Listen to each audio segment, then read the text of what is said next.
आज हम लोग पढ़ने वाले हैं वेरिएशन ऑफ एटॉमिक रेडियस के बारे में।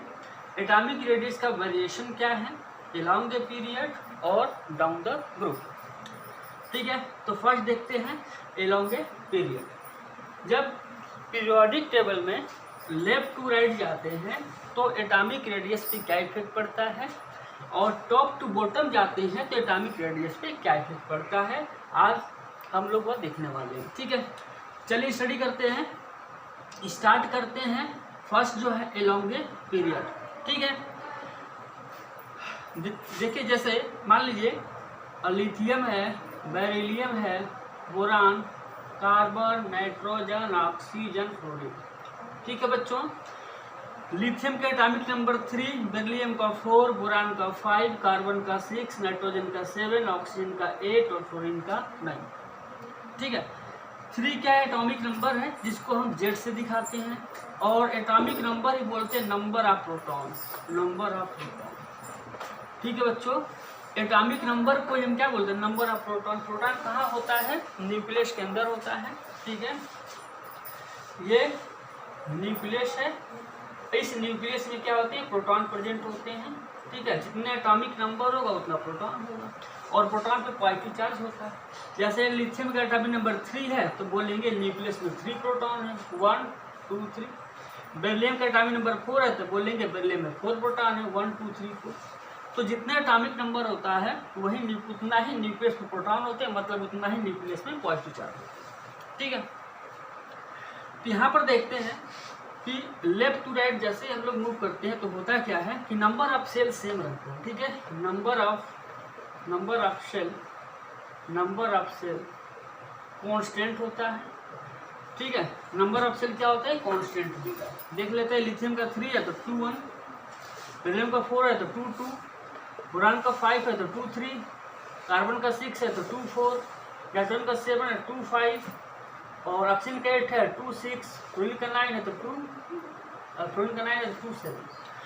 तो देख सकते हैं बच्चों कि नंबर ऑफ सेल सेम है सब में, 1 2। लिथियम में भी 2 सेल है, बेरिलियम में भी 2 सेल है ना, बोरान में भी 2 सेल है, कार्बन में भी 2 सेल है, यानी कि नंबर ऑफ सेल क्या है, सेम है। तो लेफ्ट टू राइट जाने से नंबर ऑफ सेल तो सेम होता है, लेकिन नंबर ऑफ जो प्रोटॉन होता है बच्चों, नंबर ऑफ प्रोटॉन वो इंक्रीज करता है। प्रोटॉन का मतलब होता है पॉजिटिव चार्ज इंक्रीज करेगा। पॉजिटिव चार्ज क्या करेगा, यहाँ पे इंक्रीज करेगा। पॉजिटिव चार्ज जैसे इंक्रीज करेगा तो वैलेंस इलेक्ट्रॉन पे फोर्स ऑफ अट्रैक्शन बढ़ेगा। ठीक है, जैसे मान लीजिए लिथियम है तो लिथियम में कितने प्रोटॉन है, 3 प्रोटॉन है। 3 प्रोटॉन मिल करके वैलेंस इलेक्ट्रॉन को खींच रहे हैं। बेरिलियम में 4 प्रोटॉन है तो 4 प्रोटॉन है, 4 पॉजिटिव चार्ज मिल करके वैलेंस इलेक्ट्रॉन को खींच रहे हैं।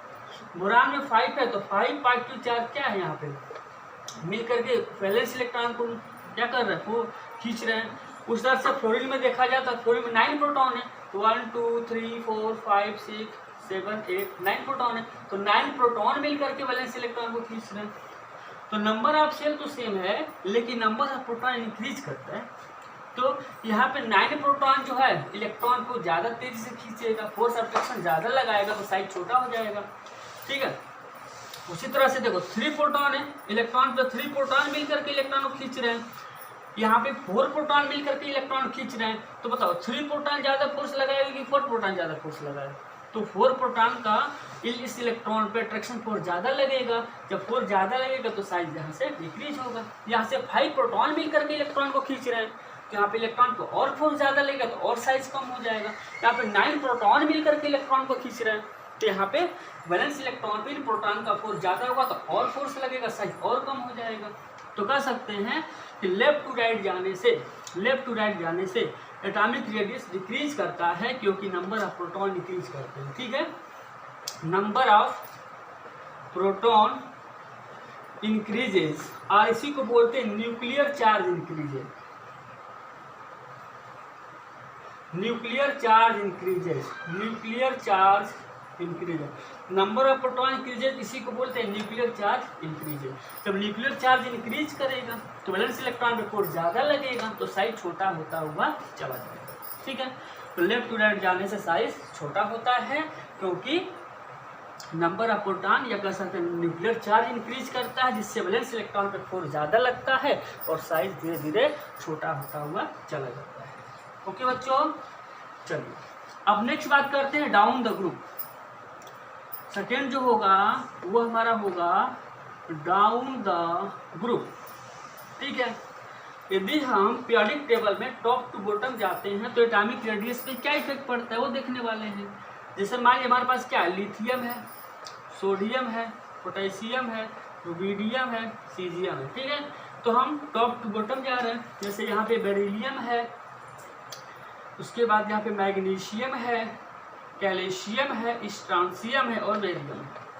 ठीक है बच्चों, तो टॉप टू बॉटम जा रहे हैं। टॉप टू बॉटम जाने पर एटॉमिक जो रेडियस है, एटॉमिक रेडियस वो इंक्रीज करेगा। क्यों इंक्रीज करेगा? क्योंकि नंबर ऑफ सेल इंक्रीज करेगा। नंबर ऑफ सेल इंक्रीज करेगा। ठीक है, टॉप टू बॉटम जाते हैं तो हमेशा हमको एक नया सेल मिलता है। नंबर ऑफ सेल इंक्रीज करने से एटॉमिक रेडियस क्या करेगा? इंक्रीज करेगा। कैसे देखते हैं। लिथियम का एटॉमिक नंबर 3 तो 2 1, सोडियम का 11 तो यहाँ पे 281। ठीक है, तो इसमें आप देख सकते हैं इसमें 2 ही सेल है, ये न्यूक्लियस हो गया, फर्स्ट सेल ये सेकेंड सेल। सोडियम 1 2 3 सेल है सोडियम में, फर्स्ट सेकेंड ये थर्ड। उसी तरह से पोटेशियम में 4 सेल हो जाएगा, रुबिडियम में 5 सेल हो जाएगा, सीजियम में 6 सेल हो जाएगा।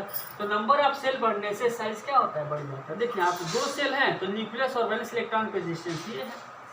यहाँ पे 3 सेल होंगे तो न्यूक्लियस और वैलेंस इलेक्ट्रॉन के बीच का डिस्टेंस ये है। तो कह सकते हैं ये साइज क्या हो गया? बड़ा हो गया, साइज क्या हो गया? छोटा हो गया।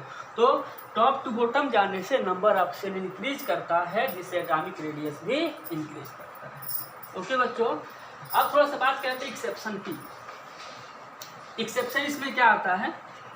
एक्सेप्शन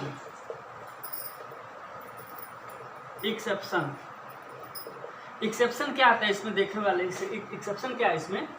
जैसे मैं बात करूं हाइड्रोजन और हीलियम की, तो हीलियम का जो साइज है बच्चों वो बड़ा होता है हाइड्रोजन से। जैसे मैं बन लीजिए था lithium, beryllium, boron, carbon, nitrogen, oxygen, chlorine, उसके बाद पड़ता है नियान का। तो लेफ्ट टू राइट जाने से एटॉमिक रेडियस डिक्रीज करेगा, लेकिन नियान का साइज क्या होगा? सबसे बड़ा हो जाता है यहाँ पे। यदि देखें तो नियान का साइज क्या होता है? सबसे बड़ा। फिर लिथियम का, फिर से beryllium, boron, carbon, nitrogen, oxygen और तब जाकर किसका? क्लोरीन का। नियान का साइज सबसे बड़ा हो जाता है और इसमें हीलियम का साइज सबसे बड़ा होता है। ऐसा क्यों होता है? तो लेफ्ट टू राइट जाने से नियान का साइज सबसे छोटा होना चाहिए था, लेकिन इसका साइज सबसे बड़ा हो जाता है। ऐसा क्यों? क्योंकि इनर्ट गैस है और इनर्ट गैस किसके साथ कंबाइन नहीं करेगा। जैसे यहाँ पे मान लेते हैं नियॉन है, तो नियॉन इनर्ट गैस है, इनर्ट गैस किसी के साथ कंबाइन नहीं करेगा। ठीक है, जैसे यहाँ पे नियॉन है और ये भी नियॉन है, 2 एटम हो गया, या किसी के साथ कंबाइन ही नहीं करेगा। तो इसमें वंडर वाल्स रेडियस होता है, यानी कि 2 एटम के सेंटर के बीच का जो भी डिस्टेंस आता है उसका हाफ कर दो तो बोलते हैं वंडर वाल रेडियस। वंडर वाल रेडियस। ठीक है बच्चों, तो वंडर वाल रेडियस होता है। ठीक है, D/2। तो इनर्ट गैस में कौन सा रेडियस पाया जाता है? वंडर वाल रेडियस, जो सबसे बड़ा होता है। तो वंडर वाल रेडियस होने की वजह से नियान का साइज सबसे बड़ा हो जाता है और हीलियम का भी साइज क्या होता है? सबसे बड़ा हो जाता है। ठीक है, क्योंकि यह किसी के साथ रिएक्ट ही नहीं करेंगे। जब रिएक्ट नहीं करेंगे तो 2 एटम के बीच का 2 एटम ले लो, उनका सेंटर ले लो, उनका न्यूक्लियस ले लो, इनके बीच का डिस्टेंस का हाफ कर दोगे तो वंडर वाल रेडियस निकल जाएगा। ठीक है, तो वंडर वाल रेडियस सबसे बड़ा होता है, इसलिए नियॉन का साइज सबसे बड़ा होगा और हीलियम का साइज भी सबसे बड़ा होगा। ठीक है, उम्मीद है वीडियो आप लोग को पसंद आया होगा। नेक्स्ट टॉपिक पे कल डिस्कस करेंगे। ओके।